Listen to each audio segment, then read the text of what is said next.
안녕하세요. 인사이트 멘토 박정혁 대표입니다. 오늘은 자기계발서에 관한 이야기 나눌까 합니다. 우리나라에서 책 장르 중에 자기계발서만큼 많은 논란과 오해가 있는 장르는 없는 것 같습니다. 그리고 또 어떤 분들은 성공한 사람들은 인문학 책만 읽는다, 고전만 읽는다 이러면서 또 이렇게 왜곡된 생각을 하는 분들도 계신데요. 그래서 오늘은 자기계발서에 대한 올바른 이해와 또 이것을 잘 활용하는 방법에 대해서 소개해 드릴까 합니다. 일단 시작하기 전에 여러분이 궁금해하시는 질문에 대한 답변부터 드릴게요. 성공한 사람은 자기계발서를 읽나요? 라는 질문을 의외로 많이 하십니다.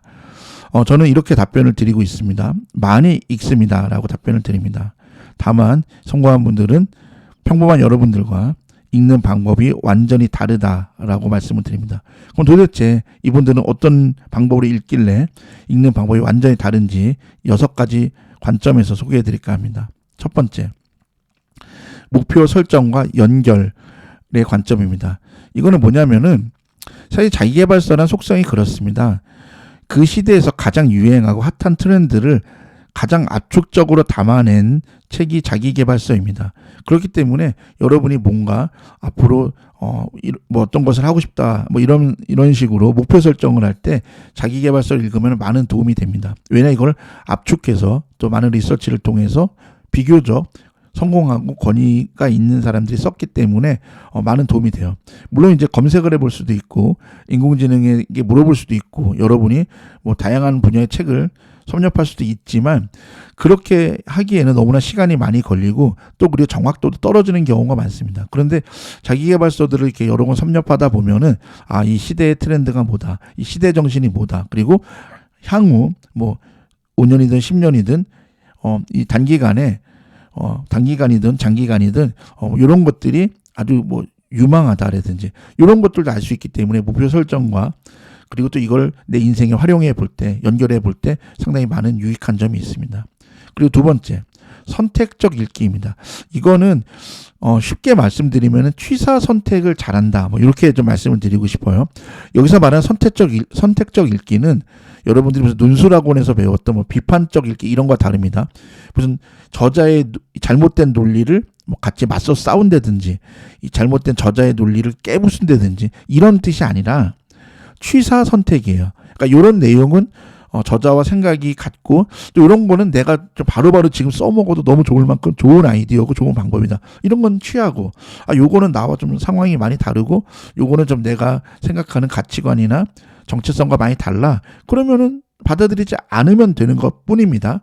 그런데 많은 분들이 이게 자기계발서를 무비판적으로 받아들이고 나서 기껏 한다는 게 안 되는데요? 이거대로 했더니 안 되는데요? 뭐 이런 소리만 하는 거예요. 그런 뜻이 아니라 선택적으로 취사 선택을 잘해서 읽으면 되는 거예요. 그리고 성공한 분들은 이 선택적 읽기를 아주 능숙하게 잘한다는 거죠. 여러분과 다른 게.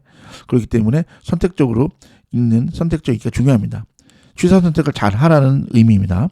그 다음 세 번째, 역시 또 자기계발서의 또 많은 오해와 논란의 또 주범인 게 바로 이 실행에 대한 부분입니다.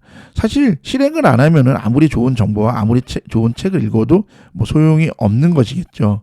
그런데 사실 자기계발서를 제대로 읽었으면은 실행을 하고 싶어집니다, 실제로. 그런데 성공한 사람들은 왜 평범한 사람들과 다른 이유는 뭐냐면 실행력이 높기 때문에 그래요. 이 사람들이 괜히 성공한 게 아니겠죠. 그런데 이 사람들이 더 무서운 게 뭐냐? 실행을 했으면 꽝이 아니라 뭐 끝이 아니라 실행을 했는데 잘 될 수도 있고 안 될 수도 있는데 그거를 꼭 기록을 남기고 피드백을 받아봐요. 스스로도 피드백을 해보고 주변 동료들이나 주변 가족이나 주변 사람들에게 내가 이렇게 했는데 어떤 것 같아? 변화가 있었나 없었나? 아니면 변화가 되었다면 어떻게 변화가 되었다? 이런 것들을 적극적으로 피드백 청취를 합니다. 그러니까 이런 실행과 피드백. 그러니까 예를 들어 실행했으면 피드백 또 과정을 거치고 또 다시 고쳐서 실행해보고 또 피드백 받고 이런 걸 여러 번 반복해 보시면 상당히 여러분 인생이 바뀝니다. 그리고 이 성공한 분들은 이런 과정을 즐기는 거죠. 이런 프로세스, 이런 과정을 아주 즐기고 또 자기계발서에 유익한 점이 있다라고 상당히 또 긍정적으로 받아들이시는 분들이 많습니다.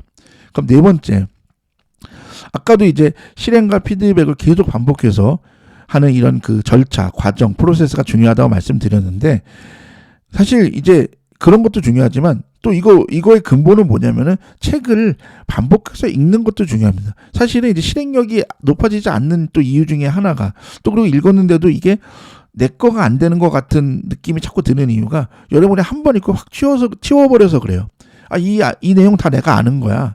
이전에 다른 책과 비슷해. 그냥 요거는 스킵. 아니면 이거는 뭐 내가 잘 아는 내용이니까 뭐 그래. 저자 뭐 뻔한 소리 썼네. 휙 던져버리고. 이거는 반복 학습이 아니에요. 우리 중고등학교 때 한번 떠올려 보세요. 전교 1등하고 이런 친구들은 집에 가보면 문제집이 많지 않아요. 좀 가장 많이 푸는 한 두세 종류 정도 딱 있지. 막 공부 못하는 친구들은 막 시중에 있는 뭐 문제집 다 있잖아요. 방에 가보면 다 샀고 뭐 풀어보지도 않으면서 막 10종류 뭐 20종류 다 갖고 있잖아요. 근데 공부 잘하는 친구들은 제일 많이 푸는 문제집 한 두세 종류 정도만 딱 풀고, 그리고 그거 계속 반복해서 풀고 틀리는 유형 오답 노트 만들어서 분석하고, 그래서 점점 완벽해지고 내 약점이 뭔지 그 패턴화하고, 이런 것들이 고득점을 내고 결국 좋은 대학에 진학할 수 있는 것처럼 똑같아요. 반복 학습. 자기계발서도 똑같습니다. 반복해서 계속 들여다보고 적용해보고 반복을 하는 게 중요하다. 그런데 대부분의 분들은 한 번 읽고 그냥 치워버리거나, 끼케 한 2번 정도 읽고 이거 나와 안 맞네 이러면서 이렇게 폄하해버리고 그냥 깎아내리고, 이 사람은 뭐 별로야, 뭐 이 저자는 뭐 좀 내공이 부족해, 뭐 이런 식으로 폄하한다는 거죠. 사실 좋고 나쁜 책이 없어요.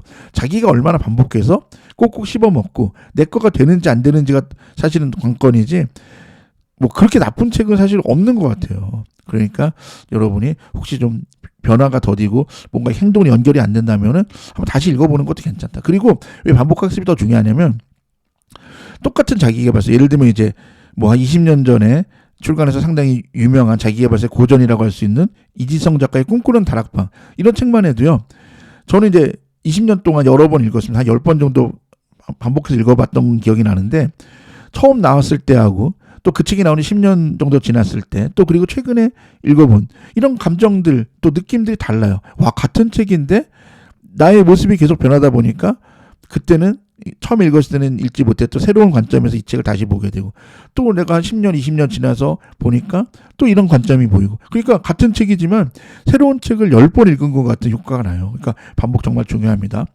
제가 중요하니까 이렇게 말씀을 드리고 설명을 드리는 거예요. 이해해 주시기 바랍니다. 그다음 5번째, 다양한 관점을 수용할 수 있는데 좋습니다. 이거 상당히 중요한 부분인데요. 사람은 아무리 사람들과 섞여 살고 하지만은 그래도 내 생각이나 가치관과 비슷한 사람들끼리 끼리끼리 모여 있는 경우가 많아요. 예를 들어 가족 같은 경우는 일단 그런 것들이 어느 정도 비슷한 사람들인 거고요. 그리고 학교를 진학하든 전공을 선택하든 뭐 회사 입사를 하든 아니면 개인 사업을 하든 비교적 나하고 생각이 비슷한 사람들의 집단에서 자기가 있어요. 원하든 원치 않든. 그런데 자기계발서 읽다 보면 정말 이렇게도 생각할 수 있구나.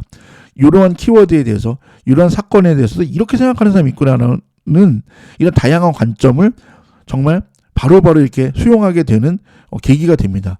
사실 여러분이 아무리 리서치를 많이 하고 아무리 다양한 사람을 만나도 여러분과 완전히 다른 관점이나 이렇게도 생각할 수 있구나라는 획기적인 관점을 만나보는 경우는 평생 살아도 사실 쉽지가 않아요. 근데 자기계발서를 그래도 뭐 한 10권, 20권 정도만 최근에 유행하는 것만 쭉 봐도 이런 관점이 있구나, 이렇게 생각하는 사람도 있구나, 이런 거는 상당히 여러분의 시간과 에너지, 여러 가지 시행착오를 줄일 수 있는 상당히 좋은 계기가 됩니다. 그러니까 일단 다양한 관점을 들여다보고 또 그중에서 좋은 거를 수용해 보는 것만으로도 여러분의 성공 확률을 높일 수 있습니다. 마지막 6번째, 멘토처럼 활용한다. 이건 무슨 얘기냐면요, 이 책의 저자와 뭐 이메일을 주고받거나 뭐 직접 가서 뭐 저의 멘토가 되어주세요, 이런 뜻이 아니에요. 이게 무슨 얘기냐면은, 아까 이제 꿈꾸는 다락방 이제 사례로 든다면은, 이지성 작가가 지금도 활동하시고 책도 내시고 활동을 활발히 하시잖아요. 유튜브도 하시고. 그러면은 예를 들면은 이지성 작가의 책들을 뭐 다른 책들을 꾸준히 보면서 이 사람은 나의 멘토다라고 삼을 수도 있는 거고요. 꼭 이지성 작가가 아니어도 여러분이 좋아하는 작가를 멘토처럼 삼을 수도 있고요. 그리고 그 작가의 여러 저서들을 보면서 또 이렇게 멘토처럼 따를 수 있고, 꼭 그렇지 않더라도 이런 관점도 너무 좋아요. 그래서 실제 성공한 분들은 약간 이런 관점으로 멘토를, 이 저자를 삼는데 이런 거예요. 지금 나에게 이런 일이 닥쳤는데 이 꿈꾸는 다락방을 쓴 이지성 작가는 이런 상황에 직면했다면 이걸 어떤 식으로 실행을 하실까, 어떤 방식으로 실행하고 목표를 세우고 또 과정을 만들어서 이거 어떻게 극복하실까 이런 식으로 일종의 이 저자의 관점에서 시뮬레이션이 된대요.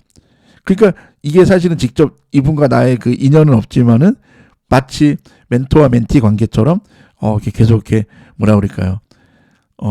뭔가 이렇게 사이버 무슨 연애 무슨 뭐 버튜버 뭐 이런 것처럼 뭔가 나와 실존하진 않지만은 이게 뭔가 그 유대적인 그 교감이 있고 이런 것처럼. 그러니까 마치 뭐 이게 여러분한테 이게 더 와닿을 것 같아요. 김창옥 강사님 그 TV 프로그램이나 유튜브 채널 열심히 보시는 분들은 김창옥 교수님하고 일면식도 없고 아무런 관계가 없고 만나본 적도 없고 연락도 주고받은 적이 없지만은 내적 친밀감이 느껴진다고 그러잖아요. 똑같아요. 그 자기계발서 내가 좋아하는 저자가 있고 그런 분이 멘토라고 내가 마음을 먹고 이렇게 삼으면 이분과 일면식도 없고 아무런 접점이 없는데도 되게 내적 친밀감이 느껴지는 것처럼 멘토로서도 이 자기계발서를 활용하는 것도 너무 좋은 방법입니다. 그러니까 다시 말하면 어때요? 이 6가지 방법 좀 전체적으로 좀 제가 소개를 해드렸는데 쭉 보니까 어떠세요? 한 문장으로 요약하면은 능동적인 독서를 한 겁니다. 사실 자기계발서뿐만 아니라 어떤 책을 읽어도 능동적인 독서를 할 수 있으면 여러분은 잘 될 수밖에 없어요.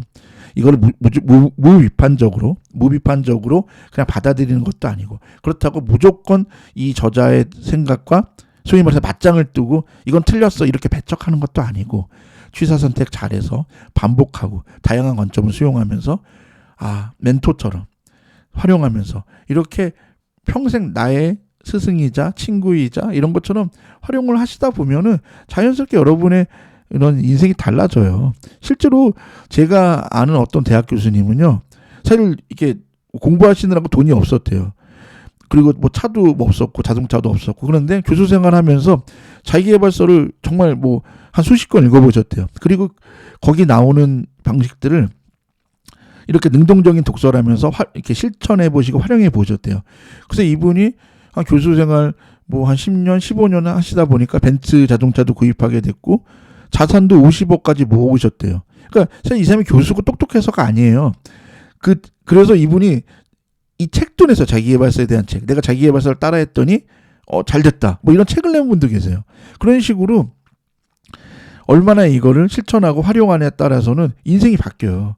그러니까 이거를 무조건 나쁘다 이러실 필요도 없고 또 무조건 좋다 이럴 필요도 없고 여러분의 상황과 환경과 또 여러분의 여러 가지 신념과 가치관에 맞춰서 잘 활용하시면 자기계발서도 어떻게 보면은 이런 그 문명의 산물이고 또 여러분에게 또 아니면 또 여러분이 아니더라도 누군가에게는 또 힘이 되는 존재가 됩니다. 그러니까 너무 부정적으로만 보지 마시고 오해하지 마시고 각자 잘 취사선택해서 판단하시면 된다라는 말씀을 드리면서 영상을 마칠까 합니다.